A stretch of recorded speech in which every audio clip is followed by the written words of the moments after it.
In today's video, I'm going to teach you how to buy Ticketmaster gift cards 5 minutes. Let's walk through this together from start to finish so you can feel confident at checkout. First, open your browser and go to the official Ticketmaster website. Once you're on the home page, look for the gift cards option. Depending on your screen size, you might find it in the main navigation or down in the footer. Click gift cards to open the dedicated page. On the gift cards page, select buy. This takes you into the purchase flow.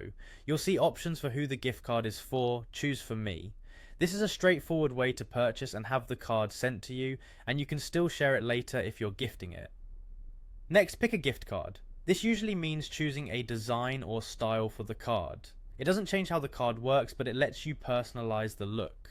After that, select a value. You'll typically see preset amounts and sometimes a custom option.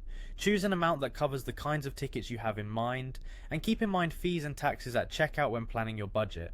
It's also a good idea to glance at the terms to make sure the card is valid for your region and the types of events you want. Now select a quantity. If you're buying for multiple people or splitting amounts into separate cards, adjust this number here.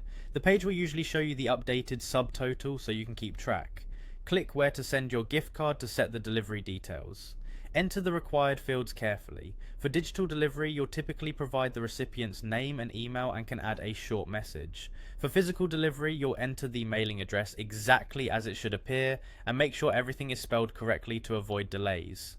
Avoid including any sensitive information in the message area. When you're ready, click shipping. Here you'll review delivery method and speed. Physical cards may offer standard or expedited options, while digital cards are often delivered quickly to the inbox.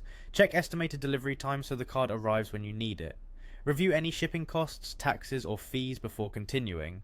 That's the setup. From here you'll review your selections and move forward to finalize the purchase. Pro tips before you finish: verify the recipient details, double check the amount and quantity, and consider saving your order confirmation for reference. Delivery times can vary, and gift cards are typically non-refundable, so accuracy matters. And that's how you buy Ticketmaster gift cards with confidence.